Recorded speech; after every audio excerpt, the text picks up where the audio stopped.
Şehitlerimiz olacak, acı yaşayacağız belki ama bağımsızlığımızı sürdürmenin bedeli var. Başbakan kor gibi düşen 12 şehit haberinin sonrasında yaptı bu değerlendirmeyi. Yıldırım terörle mücadelede kararlılık mesajı verdi. Meğer bu terör örgütlerinin ne kadar da sevenleri varmış. Bir girdik, her taraftan ses geliyor dedi.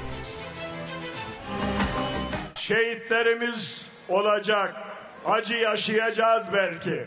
Afrin'den ard arda gelen acı haberlere işaret etti. Terörle mücadelenin bir bedeli var dedi. Yıldırım sadece terör örgütleriyle değil, onların arkasına saklanan güçlere karşı da mücadele edildiğini söyledi. Terör örgütlerinin ne kadar da sevenleri varmış.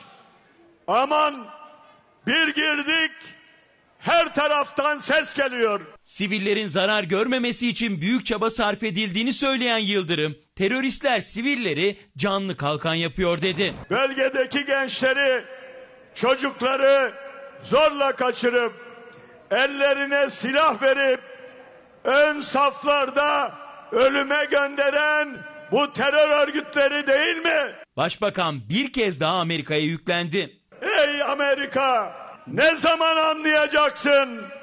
Bir terör örgütüyle iş tutarak terörü yok edemeyeceğini ne zaman anlayacaksın? İçeriye dönük mesajlarındaysa CHP liderine eleştiriyle birlikte çağrısı vardı. Sayın Kılıçdaroğlu, millilik, yerlilik lafını bugünlerde çok söylüyorsun. O halde buyur gel, milli mutabakata sen de katıl. Sen de bu saflara katıl. Yıldırım Manisa'dan İzmir'e geçti. Şehit Kurmay Pilot Yüzbaşı Mehmet İlker Karaman'ın ailesine taziyeye gitti.